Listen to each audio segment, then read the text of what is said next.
अंत समय जब तू चले अकेला, तेरे आंसू नैन ढलकी, फिर रोएगा, फिर फायदा क्या उस रोने का। अब इस ज्ञान को पहले सुने, फिर पहले रोने लग जा उस मालिक की तरफ में, उसका नाम जाप करे। संसारिक काम भी कहते हैं तारा मंडल बैठ कर चांद बड़ाई खावे, उदय भया जब सूरज का स्यों तारों छप जावे।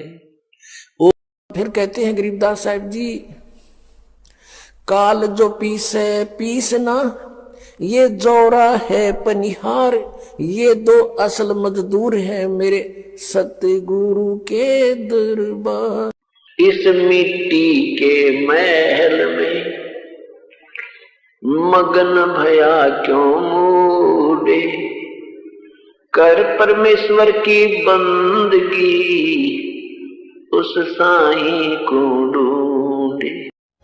और इतना सुख दे देगा आपके समझ में नहीं आवे, इतना है भगवान सचमुच परमात्मा ऐसा करता है।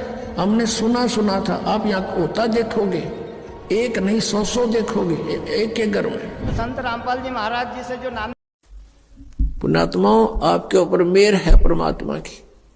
आपको ये अमर कथा, ये अनमोल ज्ञान, ये तत्व ज्ञान जो अभी तक छुपा रखा था आपको प्राप्त हो रहा है। आपके लिए खजाना दाब रखा था भगवान ने, कबीर भगवान ने, और आपके ऊपर मेहर बख्श दी कि आपको ये ज्ञान दिया जा रहा है। आप यहाँ अपने परिवार को अपना मानते हो, ये आपकी नहीं, ये काल की भूल भुलैया है।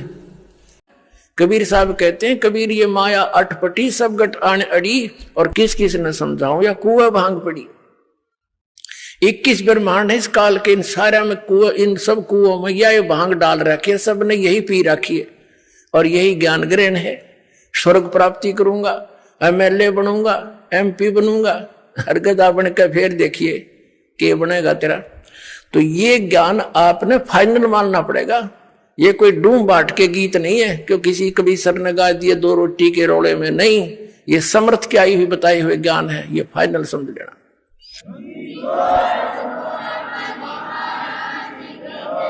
जैसे हम सच साहिब कहते हैं, हे सच्चे मालिक, जैसे हम दुखी हो जाते, अन्य पूजाएं भी करते थे, तन्यों कहा करते, हे सच्चे मालिक तो ही सुनिए। तो हम जिनकी पूजा करते थे वो सच्चे नहीं थे, हमने इसलिए सच्चा मालिक याद आया। तो सत्य साहिब का अर्थ होता सच्चे मालिक, हे सच्चा मालिक। वही सच्चा साहिब है, वही सच्चा भगवान है, वही सुखदाई, इसलिए सच साहिब बोलते हैं। कहने का भाव ये है, भाई ठीक भक्ति कर ले, समय दिया भगवान ने, जीवन बार बार नहीं मिलता। अब इसको तू अपनी सूझबूझ से और बर्बाद कर रहा है, ठीक है, जब तक ज्ञान नहीं मिला डले ढोरे थे। अब ये दास परमात्मा के तत्व ज्ञान को आपको बता रहा है, और अब विरोध करते हो, थारी दूनी पटाई बनाई, फिर देख लेना। अब हम मांगा भगवान से कोठी और कार, और परमात्मा कहते हैं ये तो है काल की बेगार जो तुम मांगने आते हो। जब आप भगवान की शरण में आ गए, क्या परमात्मा अनजान है कि मेरे बच्चे को किस चीज की आवश्यकता है?